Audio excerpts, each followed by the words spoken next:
और जो लोग मनोज तिवारी का ये गाना सुन लिए हैं कि बबनी के लागल बा शहर के हवा और ही पढ़ावो, वो लोग ये क्यों नहीं सुने कि अगिया दहेज के इतना तेज हो गई, ये बेटी जन्मावल परहेज हो गई। बेटी जन्मावल परहेज हो गई। वो लोग ये क्यों नहीं सुने कि हाँ मेरी एक बूढ़ी माँ है, उसका उससे नाता है, मेरी माँ बताती है कि गंगा मेरी माता है। वो लोग मनोज तिवारी के एक से एक अच्छे गीत हैं, उनको क्यों नहीं सुने। वो लोग ये क्यों नहीं सुनते हैं कि दौड़त धुपत चप्पल जूता फाट गईले बाबूजी, नौकरी न मिलल मन उचाट गए भईले बाबूजी। ज्योति मौर्य तो पब्लिक में आके नहीं ना वादा की थी कि मैं अपने पति के साथ 7 जन्म तक साथ निभाऊंगी। और ये जाहिर सी बात है कि सुर नर मुनि सबकी यही रीति, स्वार्थ लागी कहीं करहीं सब प्रीति। आलोक मौर्य जी जो हैं, उनके पास कोई अधिकार नहीं बन रहा है कि वो पत्नी को जेल भिजवा सके या पत्नी को इस तरह कर ले। तो उस औरत को उसकी जो है वो पूर्ति होनी चाहिए। तो अगर किसी का सेक्सुअल डिज़ायर पूरा हो जाता है और मेंटल डिज़ायर पूरा नहीं होता है, अगर उसके दिमाग में है कि हाँ मेरे पति मेरे साथ ज़रूर सोते हैं, एक रिलेशन बनाते हैं, लेकिन कभी गुलाब का फूल नहीं देते हैं, कभी प्रेम से मीठी बात नहीं करते हैं, तो वो डिज़ायर तो कहीं ना कहीं पूरा करेगी। ये स्वार्थ सिद्धि जिसके साथ जिसकी होती है उसके साथ वो रहता है। तो ये कहने की पहले से ही हमारे भारतीय संस्कृति में काना से वरदूना यानी कन्या से वर जो है हर चीज़ में दोगुना होना चाहिए। तो एडल्ट लोग आपसी सहमति से संबंध बनाते हैं तो ये अपराध नहीं है, लेकिन ये तलाक का आधार है। एसडीएम ज्योति मौर्य इन दिनों सोशल मीडिया के हर पन्ने, हर फेसबुक पेज के फ्रंट पे, हर यूट्यूब के फ्रंट पे दिखाई दे रहे हैं। कारण आप लोगों को पता है कि एक सफाई कर्मी आलोक मौर्य अपने पति को धोखा देकर एसडीएम ज्योति मौर्य गैर मर्दों के साथ रिलेशनशिप में आ जाती है, जिसके बाद से यह कारनामा सामने आता है और कारनामा इतना तूल पकड़ता है जिसके बाद से सोशल मीडिया के हर खबरों में और भारत के सिर्फ उत्तर प्रदेश नहीं बल्कि पूरे भारत के लोगों पर एक ही शब्द रहता है, एक ही नाम रहता है, आलोक मौर्य और ज्योति मौर्य। इन दोनों को मामला लेकर मामला अभी कोर्ट में है और जब कोर्ट में चली जाती है तो उस कोर्ट पे बात करने के लिए कोई आम इंसान नहीं बोलता है, न्यायाधीश बोलता है, जज बोलते हैं और वकील बोलते हैं। तो हमारे साथ एसके पंकज सर लॉयर हैं और मोतिहारी के मशहूर वकील हैं, इस मुद्दे पर चर्चा करेंगे। सबसे पहले आपका स्वागत है सर।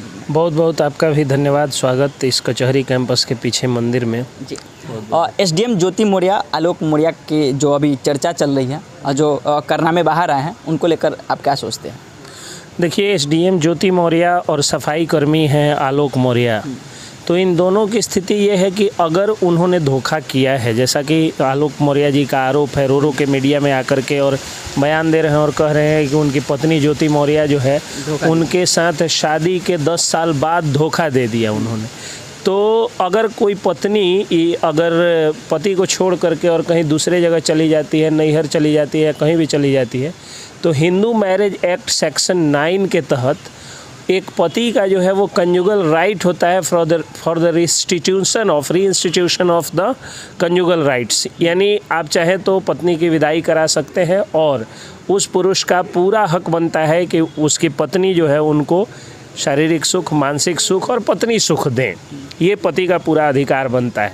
लेकिन जो आरोप वो लगा रहे हैं कि इनका दूसरे के साथ कनेक्शन है, उन आरोपों पर किसी भी तरह का क्रिमिनल एक्शन नहीं होगा और किसी भी तरह का आपराधिक मुकदमा नहीं हो सकता है। कानून में इस तरह का कोई प्रावधान नहीं है, क्योंकि adultery is not a crime in our country, it's no more a crime. अब ये क्राइम नहीं रहा, एडल्ट्री जो है वो अब क्राइम नहीं रहा, बल्कि ये एक तलाक का आधार बन गया है कि अगर कोई जो है वो पत्नी या कोई भी व्यक्ति अगर किसी दूसरे के साथ रिलेशन में, पति हो या पत्नी हो, तो अगर 2 एडल्ट लोग आपसी सहमति से संबंध बनाते हैं तो ये अपराध नहीं है, लेकिन ये तलाक का आधार है। तो अगर उनका किसी के साथ संबंध बन रहा है बकौल आलोक मौर्य, तो वो क्राइम नहीं कर रही हैं उनकी पत्नी, बल्कि उनको एक आधार बन रहा है, उनका बेस बन रहा है कि उस आधार पर उनके नज़र में एक ऐसी औरत जिसको वो चरित्रहीन मानते हैं, उस औरत से वो तलाक ले सकते हैं। ये उनके पास जो है वो तलाक का अधिकार है, इससे ज़्यादा कुछ नहीं है। तो ये कहना कि अब कानून के लिहाज से, चूँकि मुझे आप वकील के तौर पे आप आए हैं मुझसे सवाल पूछने, तो एक वकील के तौर पे मैं यही कहूँगा कि और आलोक मौर्य जी जो हैं उनके पास कोई अधिकार नहीं बन रहा है कि वो पत्नी को जेल भिजवा सके या पत्नी को इस तरह का। लेकिन अगर ये क्रिमिनल ब्रीच ऑफ ट्रस्ट है, अगर उनके साथ जो है वो कोई गलत कागजात दिखा करके छद्म भेष बना करके अगर उनकी पत्नी ने धोखा दिया है तो उसमें जो है वो अगर वो मुकदमा दर्ज करते हैं, उसमें चार्जशीट होती है, तो ज्योति मौर्य जी की नौकरी भी जा सकती है और वो जेल भी जा सकती हैं। अब आते हैं लगभग शादी के 10-12 साल हो चुके हैं ज्योति मौर्य आलोक मौर्य के, लेकिन अब ज्योति मौर्य के बयान यह आता है कि आलोक मौर्य पे आरोप लगता है कि 20 लाख 25 लाख ऐसे कुछ अमाउंट लाखों में आ रहा है कि दहेज प्रथा के रूप में हमसे मांग रहे हैं, डिमांड कर रहे हैं, उन पे दहेज प्रथा का केस कर रहे हैं। कहाँ तक सही? इनकी पत्नी दहेज प्रथा का केस कर रही है, तो वो देखना होगा। देखिए, दहेज प्रथा का केस जो है वो 498 जो है आईपीसी का, तो उसके तहत अगर कोई व्यक्ति दहेज मांगता है तो उस पर केस मुकदमा तो दर्ज होता है, और केवल मुकदमा दर्ज हो जाने से ये बात साबित नहीं होता है कि वह व्यक्ति दोषी हो गया। उसमें पुलिस अनुसंधान करती है, पुलिस के पास पर्याप्त साक्ष्य एवं गवाह होने चाहिए। तो जाहिर सी बात है कि एसडीएम जो होते हैं वो लोग बड़े रसूखदार होते हैं, तो हो सकता है कि इन्वेस्टिगेशन बाधित कर दें, इन्वेस्टिगेशन प्रभावित कर दें। तो देखना ये होगा कि वो किस एरिया के एसडीएम हैं और किस थाने में इनको केस इनका हुआ है। दूसरी चीज़ कि अगर कहीं भी है और वो अगर प्रभावित करती हैं, तो आज के डेट में ज़्यादा रसूखदार होने के बावजूद भी आलोक मौर्य के साथ पब्लिक सेंटिमेंट मीडिया के कारण जुड़ चुका है, तो जांच तो बाधित नहीं होगा।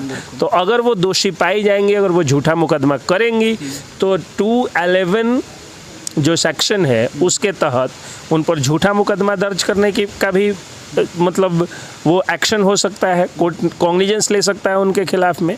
तो ये सारी चीज़ें हैं, इसलिए ये कहना कि उनके साथ वो नाजायज़ हुआ है या इस तरह की बात, तो अब कानून के लिहाज से तो नाजायज़ नहीं हुआ है, लेकिन नैतिकता से लिहाज से देखिएगा तो जाहिर सी बात है कि कोई भी व्यक्ति किसी का भी धोखा अगर किसी को धोखा देता है, वो पत्नी नहीं, वो प्रेमिका भी हो सकती है, वो दोस्त हो सकता है, वो भाई हो सकता है, वो बिजनेस पार्टनर हो सकता है, तो ये धोखा जो है वो नैतिक रूप से और सामाजिक रूप से तो ये पाप है, ये गलत है। लास्ट सवाल, अपने प्रोफेशन को साइड करके, प्रोफेशन में आप अलग तरीके से जवाब देंगे और पर्सनल में आते हैं। एसडीएम ज्योति मौर्य और आलोक मौर्य प्रकरण में सही कौन है, गलत कौन है? एक लाइन में आपको अगर बोलना पड़े तो क्या कहेंगे? ये देखिए, जब मैं एडवोकेट हो गया तो जजमेंट मैं नहीं सुना सकता हूँ। आप मुझसे जजमेंट, प्रोफेशन को साइड में जजमेंट आप चाह रहे हैं? नहीं, प्रोफेशन को कैसे साइड कर सकता हूँ? एडवोकेट्स एक्ट है उसके लिए, प्रोफेशन को नहीं साइड कर। प्रोफेशन में लॉयर को लेकर चलते हैं तो कौन सही कौन गलत? लॉ के हिसाब से तो अब जब उनका फैसला आएगा तब बताएगा कि कौन सही कौन गलत है। लेकिन एक चीज़ मैं यहाँ पे बता दूं कि जो लोग कह रहे हैं कि बीवी मत पढ़ाओ, उनके लिए तो मैंने बता दिया कि हज़ारों लाखों ऐसी बीवियाँ हैं जो ये करती हैं। और जो लोग मनोज तिवारी का ये गाना सुन लिए हैं कि बबनी के लागल व शहर के हवा और ही पढ़ावो, वो लोग ये क्यों नहीं सुने कि अगिया दहेज के इतना तेज हो गई, ये बेटी जन्मावल परहेज हो गई। वो लोग ये क्यों नहीं सुने कि हम, मेरी एक बूढ़ी माँ है, उसका उससे नाता है, मेरी माँ बताती है कि गंगा मेरी माता है। वो लोग मनोज तिवारी के एक से एक अच्छे गीत हैं, उनको क्यों नहीं सुने? वो लोग ये क्यों नहीं सुनते हैं कि दौड़त धुपत चप्पल जूता फाट गईले बाबूजी, नौकरी न मिलल मन उचाट गए भईले बाबूजी। उन लोगों को तो सवाल पूछना चाहिए तेजस्वी यादव जी से कि हाँ 10 लाख नौकरी, सरकारी नौकरी का जो है वो आप रोजगार देने का आप वादा किए थे। ज्योति मौर्य तो पब्लिक में आके नहीं ना वादा की थी कि मैं अपने पति के साथ 7 जन्म तक साथ निभाऊंगी। और ये जाहिर सी बात है कि सुर नर मुनि सबकी यही रीति, स्वार्थ लागी कहीं करहीं सब प्रीति। मैं नहीं लिखा हूँ, तुलसीदास जी लिखे।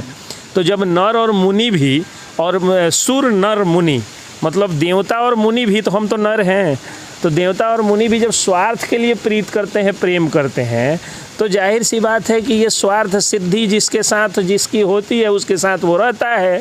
तो ये कहने की पहले से ही हमारे भारतीय संस्कृति में काना से वरदूना, यानी कन्या से वर जो है हर चीज़ में दोगुना होना चाहिए। पैसा में दोगुना, हाइट में दोगुना, तजुर्बे में दोगुना, दौलत में, शोहरत में, नाम में दोगुना होना चाहिए। भारतीय संस्कृति रही है। अब थोड़ा सा अब नेचर से अलग, हमारे पूर्वजों के कहाव से अलग अगर कोई व्यक्ति चला गया तो जाहिर सी बात है कि फ्रिक्शन होना है। अच्छा, अब रह गई बात कि जब शादी हुई थी तो इनके माता पिता ने तो वो देख करके ही किया होगा शादी कि हाँ लड़का अच्छा है, और बाद में वो धोखा दे दें तो कोर्ट उनके खिलाफ भी फैसला सुनाएगा। यही बात यहाँ पे आती है। और देखिए, और आज ये पुरानी कहावत एक है कि जर जोरू ज़मीन, ये जोर की चीज़ होती है। आपका जोर ढीला हो जाएगा, आपकी ज़मीन भी खिसक जाएगी, आपका पैसा भी खिसक जाएगा, आपकी मतलब जोरू यानी पत्नी भी खिसक जाएगी। और जोर सही रहेगा, आप ताकतवर रहिएगा, आपके पास जो है वो पावर रहेगा, पैसा रहेगा, बुद्धि रहेगा, प्रेम रहेगा। और अब पावर और पैसा जो है वो, पावर का मतलब ये नहीं है कि आपके पास पैसा है आप जो है बहुत सारे लाठी खड़ा कर लिए। एक से एक पैसे वाले होते हैं, गांव भर उनको छांट देता है। बिल्कुल सही बात। आपका व्यवहार अगर अच्छा है, पब्लिक डीलिंग अच्छी है, सबके साथ रहते हैं, तो आप ताकतवर रहिएगा। ताकतवर रहिएगा तो कोई आपकी ज़मीन नहीं छीनेगा, कोई आदमी आपको, मतलब आज के डेट में ताकत मतलब कानून की ताकत, कानूनी ढंग से आप ताकतवर हैं तो कोई ज़मीन नहीं छीनेगा, कोई आपका पैसा लेके नहीं पचाएगा, कोई आपसे ठग नहीं लेगा, कोई छीन नहीं लेगा, कोई आपसे जो है वो छिनता ही नहीं करेगा, आपके घर में डकैती नहीं करेगा। उसी तरह आप ताकतवर हैं, शारीरिक, मानसिक और इमोशनल सुख पत्नी को देते हैं तो कोई आपकी पत्नी को भी नहीं बहका सकता है। जाहिर सी बात है कि देखिए, बायोलॉजिकली इसको देखिए, सिगमंड फ्रायड का सिद्धांत है कि अगर किसी औरत को अगर सेक्सुअल डिजायर है, अगर उसको शारीरिक भूख है, तो उस औरत को उसकी जो है वो पूर्ति होनी चाहिए। तो अगर किसी का सेक्सुअल डिजायर पूरा हो जाता है और मेंटल डिजायर पूरा नहीं होता है, अगर उसके दिमाग में है कि हाँ मेरे पति मेरे साथ ज़रूर सोते हैं, एक रिलेशन बनाते हैं, लेकिन कभी गुलाब का फूल नहीं देते हैं, कभी प्रेम से मीठी बात नहीं करते हैं, तो वो डिज़ायर तो कहीं ना कहीं पूरा करेगी वो। तो एक औरत के लिए शारीरिक, मानसिक और इमोशनल दोनों हैप्पीनेस चाहिए। फिजिकल हैप्पीनेस, तो फिजिकल हैप्पीनेस हो गया पति पत्नी का relationship, physical relation. Mental happiness यानी उसको सुख शांति घर में मिले, और इमोशनल हैप्पीनेस यानी आपको मैरिज डे पर जो है वो कुछ गिफ्ट देना है, तीज पर कोई जो है वो गिफ्ट देना है, आपको वैलेंटाइन डे पत्नी के साथ ही मनाना है। तो ये सब अगर नहीं करते हैं आप, मतलब पति धर्म नहीं निभाते हैं, तो शादी मत करिए। शादी कर लीजिएगा, पति धर्म नहीं निभाइएगा, पत्नी भाग जाएगी दूसरे के साथ, फिर ज्योति मौर्य निकल जाएगी। यही चलिए, अपनी बातों को अच्छी तरीके से रखने के लिए, हमारे दर्शकों को समझाने के लिए बहुत बहुत धन्यवाद आपका। बहुत बहुत आपका भी धन्यवाद। अब उम्मीद है आप सभी लोग जो कह रहे थे कि अपनी बेटी को पढ़ाओ, बहन को पढ़ाओ, बहू को मत पढ़ाओ, पत्नी को मत पढ़ाओ, तो इन तथ्यों से बाहर निकलकर सही जो सामाजिक चीज़ें हैं वो समझने का प्रयास करेंगे। बाकी वीडियो देखने के लिए आप सभी दर्शकों का बहुत बहुत धन्यवाद। आभार। जय हिंद, जय बिहार।